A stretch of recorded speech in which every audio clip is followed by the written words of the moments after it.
نحمدہ ونصلی ونسلم علی سیدنا ونبینا ومولانا وملجانا ومأوانا محمد رسول النبی الکریم الامین مکین الرؤوف الرحیم. اما بعد فاعوذ باللہ من الشیطان الرجیم.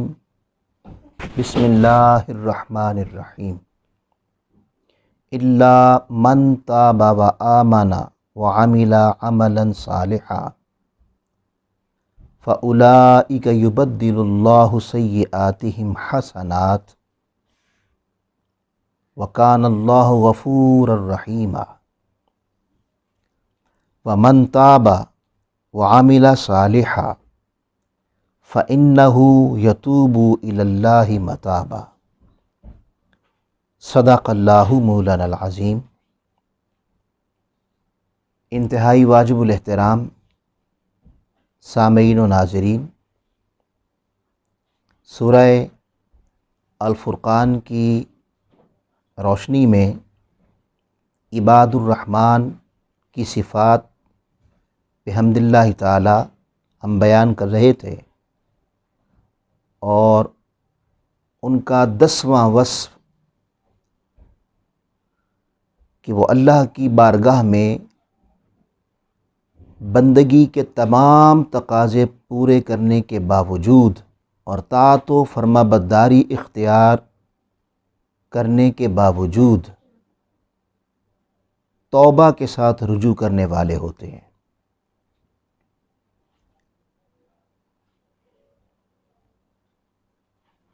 اس وصف کے تحت ہم نے پچھلی گفتگو میں بنی اسرائیل کے تائبین کے چند واقعات بیان کیے تھے، اور آج کی نشست میں ہم حضور علیہ الصلوۃ والسلام کی امت کے اکابرین اور صلحاء جنہوں نے زندگی میں توبہ کی، باقاعدہ تائب ہوئے اور اللہ کی بارگاہ کی طرف رجوع کیا، چند واقعات ان صلحاء کے آج کی گفتگو میں ہم کر رہے ہیں. ان میں ایک بہت بڑا نام حضرت حبیب اجمی رضی اللہ تعالیٰ عنہ کا ہے. آپ کے متعلق آتا ہے کہ آپ تائب ہونے سے پہلے لوگوں کو سود پر پیسے دیا کرتے تھے، اور طبیعت کا حال یہ تھا کہ جب بھی کسی سے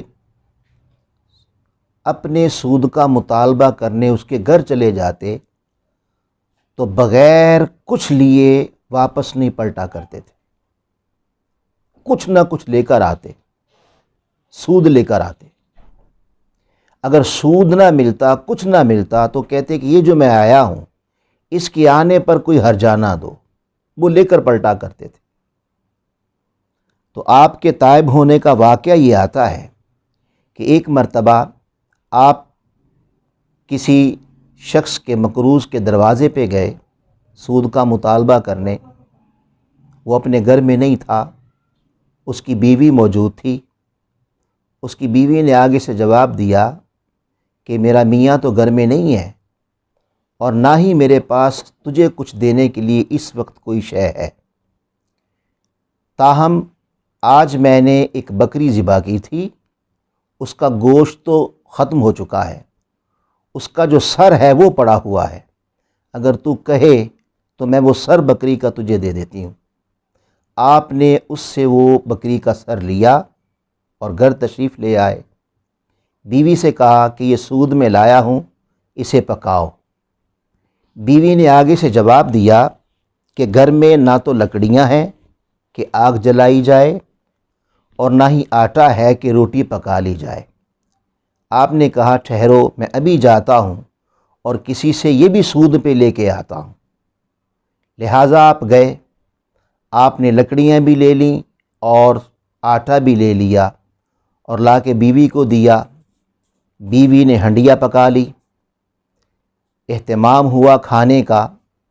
اب جب بیٹھ کر کھانے لگے تو دروازے پر ایک سائل آ گیا۔ اس نے آواز لگائی کہ بھوکا ہوں، کھانے کے لیے کچھ دو۔ حبیب اجمی رضی اللہ تعالیٰ عنہ، جو ابھی تک حضرت حبیب نہیں ہوئے تھے، ابھی تک حبیب اجمی تھے، انہیں جواب دیا سائل کو کہ ہمارے پاس کچھ نہیں ہے، لہٰذا اگر میں نے تجھے کچھ دے بھی دیا تو تو امیر نہیں ہو جائے گا، لیکن ہم غریب ضرور ہو جائیں گے، لہٰذا تو یہاں سے چلا جا، تجھے کچھ نہیں دیں گے۔ وہ سائل مایوس ہو کر دروازے سے پلٹا۔ اب کھانا طلب کیا، بیوی سے کہا کھانا لاؤ۔ بیوی جب ہنڈیا کی طرف گئی، اس نے ہنڈیا سے ڈھکن اٹھایا اور سالن ڈالنے کے لیے جب اس میں چمچ ہلایا تو کیا دیکھا کہ سارے کا سارا سالن خون میں بدل چکا ہے۔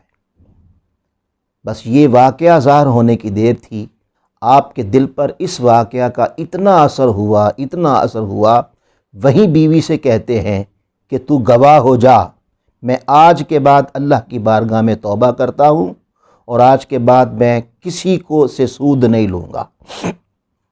آپ باہر نکلے۔ حضرت حسن بصری رضی اللہ تعالیٰ عنہ اس دور کے بہت بڑے مشائخ میں سے آپ کا شمار ہوتا تھا۔ آپ حضرت حسن بصری رضی اللہ تعالیٰ عنہ کی بارگاہ میں تائب ہونے کے لیے گئے۔ توبہ تو یہیں کر چکے تھے۔ راستے میں بچے کھیل رہے تھے، بچوں نے حبیب اجمی کو آتے دیکھا تو بچے بولنے لگے ہٹ جاؤ، ہٹ جاؤ، دور ہٹ جاؤ، سود خور آ رہا ہے، کہیں اس کے پاؤں کی گرد ہمارے اوپر نہ پڑ جائے۔ یہ بات دل پر اتنا اثر ہوا، بہت نادم ہوئے، شرمندہ ہوئے، چلے گئے۔ حضرت حسن بصری رضی اللہ تعالیٰ عنہ کے ہاتھ پر بیعت کی اور نئے سرے سے توبہ کی۔ جب توبہ کی، حضرت حسن بصری نے دعا کی، توبہ اللہ کی بارگاہ میں قبول ہوئی۔ واپس پلٹے تو وہی بچے جو کھیل رہے تھے، جنہوں نے جاتے ہوئے کہا تھا کہ ہٹ جاؤ، حبیب اجمی کے قدموں کی گرد نہ پڑ جائے کہ یہ سود خور ہے، اب وہی بچے ہیں، وہ کہتے ہیں راستہ دے دو، حبیب اجمی آ رہا ہے، توبہ کر کے کہیں ہمارے پاؤں کی گرد حبیب اجمی پر نہ پڑ جائے۔ جب یہ آواز سنی تو آنکھوں میں آنسو بھر آئے اور اللہ کی بارگاہ میں نادم و شرمندہ ہو کر عرض کرتے ہیں مولا، میں نے آج ہی توبہ کی اور تیری بارگاہ میں توبہ کا عمل اتنا مقبول ہے کہ تو نے آج ہی لوگوں کے دلوں میں میری محبت کو بھی پیدا کر دیا ہے کہ وہی بچے ہیں، وہ کہہ رہے ہیں کہ ہمارے پاؤں کی گرد کہیں حبیب اجمی پہ نہ پڑ جائے۔ اس کے بعد پھر حبیب اجمی سے حضرت حبیب اجمی ہو گئے، اور حضرت حبیب اجمی ہوئے تو مقام یہ پایا کہ آپ کے پاس ایک خاتون آئی۔ اس خاتون کا بیٹا گم عرصہ ہو گیا تھا۔ اس نے کہا اے حبیب اجمی، میرا بیٹا گم ہو گیا ہے، دعا کر دو۔ آپ نے پوچھا تیرے پاس کچھ ہے؟ اس نے کہا میرے پاس تو کچھ نہیں، یہ 2 درہم ہیں۔ آپ نے کہا وہ 2 درہم مجھے دے دو۔ آپ نے اس خاتون سے 2 درہم لیے اور اسے اللہ کی راہ میں خرچ کر دیا، اس کے سامنے ہی دے دیا، کہا جاؤ تیرا بیٹا گھر آ چکا ہے۔ وہ عورت جب گھر میں پہنچی تو اللہ کی قدرت، حبیب اجمی کی دعا سے بیٹا گھر میں موجود تھا۔ عورت نے بےتابی تھی، گلے سے لگایا، پیار کیا، پوچھا بیٹے تو کیسے پہنچا؟ اس نے کہا میں خراسان میں تھا اور خراسان میں ایک شخص کے ہاں تھا، میرے مالک نے مجھے گوشت لینے بھیجا کہ بازار سے گوشت لے آؤ۔ جب میں بازار میں گوشت لینے گیا تو اچانک ایک ہوا آئی اور کسی پکارنے والے نے پکار کے کہا کہ اے ہوا، اسے اٹھا کر اسے گھر پہنچا دو۔ وہ ہوا مجھے گھر پہنچا گئی۔ آپ چونکہ اجمی تھے، آپ کا لہجہ عربی نہیں تھا، اس لیے آپ کو اجمی کہتے ہیں۔ آپ کے پاس اکثر حضرت حسن بصری آیا جایا کرتے تھے۔ ایک شام آئے تو عشاء کی نماز میں آپ نماز پڑھ رہے تھے۔ حضرت حسن بصری رضی اللہ تعالیٰ عنہ نے سوچا کہ میں ان کے پیچھے نماز عشاء پڑھتا ہوں۔ وہ آپ کے پیچھے کھڑے ہوئے تو آپ نے پڑھا الحمد کی جگہ پر الحمد، یعنی ہا کی جگہ پر ہا پڑھ گئے۔ حضرت حسن بصری رضی اللہ تعالیٰ عنہ نے آپ کا تلفظ دیکھ کر اپنی نماز توڑ لی اور آپ کے پیچھے نماز ہی ادا نہ کی، الگ سے نماز ادا کی، نماز ادا کر لی۔ اس کے بعد ملاقات ہوئی، حسن بصری رضی اللہ تعالیٰ عنہ گھر تشریف لے گئے۔ جب گھر تشریف لے گئے تو اللہ کی بارگاہ میں ہاتھ بلند کر کے دعا کرتے ہیں کہ اے مولا مجھے اپنی رحمت عطا فرما، مجھ پر اپنا کرم کر۔ تو حاطف غیب سے آواز آئی کہ اے حسن بصری، ہم نے رحمت تو دی تھی، تو نے قبول ہی نہیں کی۔ حیران ہو کے پوچھتے ہیں مولا تو نے مجھے رحمت کب دی تھی اور میں نے کب قبول نہیں کی؟ فرمایا حبیب اجمی کے پیچھے تیرا نماز ادا کرنا وہ میری رحمت ہی تو تھی، جب تم نے نماز توڑ کر الگ ہو گیا تو میری رحمت کو تو تم نے خود چھوڑ دیا ہے۔ تو اللہ رب العزت نے فرمایا وَمَن تَابَ وَآمَنَ وَعَمِلَ عَمَلًا صَالِحًا۔ اس امت محمدیہ کا عالم یہ ہے کہ آقا علیہ السلام کے امتی جب تائب ہوتے ہیں اور اعمال صالحہ کا زیور پہنتے ہیں تو پھر اللہ کے ہاں ان کی قبولیت کا عالم یہ ہوتا ہے کہ پھر وہ اگر ہاتھ اٹھا دیں تو خراسان سے بھی اللہ رب العزت بچوں کو ان کی ماؤں کے ساتھ ملا دیتا ہے، اور اپنے محبوب بندوں کو کہتا ہے کہ ان کے پیچھے ان کے تلفظ کو نہ دیکھو، میرے ساتھ ان کی یاری کو دیکھو۔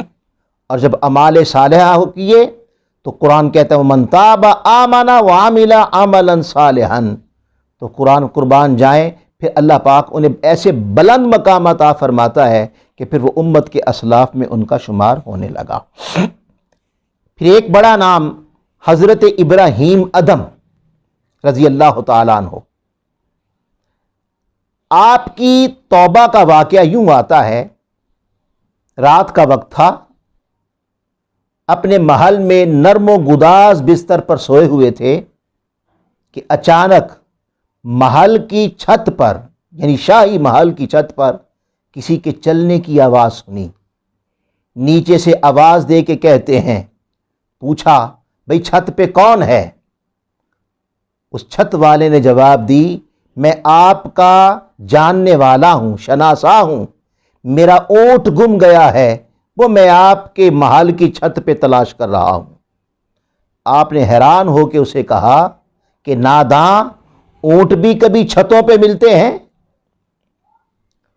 اونٹ گم جائیں تو وہ کبھی چھتوں پہ ڈھونڈے جاتے ہیں؟ اس نے آگے سے جواب دیا، ابراہیم ادم، کیا اونٹ چھتوں پہ نہیں ملتے؟ کہا نہیں، اونٹ تو چھتوں پہ نہیں ملتے۔ اس نے کہا ابراہیم، اگر اونٹ چھتوں پہ نہیں ملتے تو رب بھی نرم و گداز بستروں پہ نہیں ملتا۔ اس واقعہ نے، اس قول نے دل پہ عجیب اثر کیا، طبیعت میں ہیجان پیدا ہوا۔ صبح ہوئی، دربار لگا، آپ تخت پہ بیٹھے تھے، لوگ بھی بیٹھے تھے۔ ایک شخص آیا جو بڑا باروب تھا، اس کے چہرے پر وجاہت تھی، اجنبی تھا، اس سے پہلے اسے کسی نے نہیں دیکھا تھا۔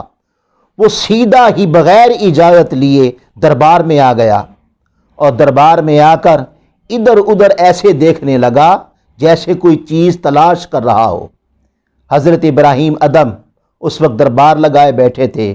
آپ نے اس سے پوچھا، اے اجنبی تو کون ہے اور اس محل میں کیا تلاش کر رہا ہے؟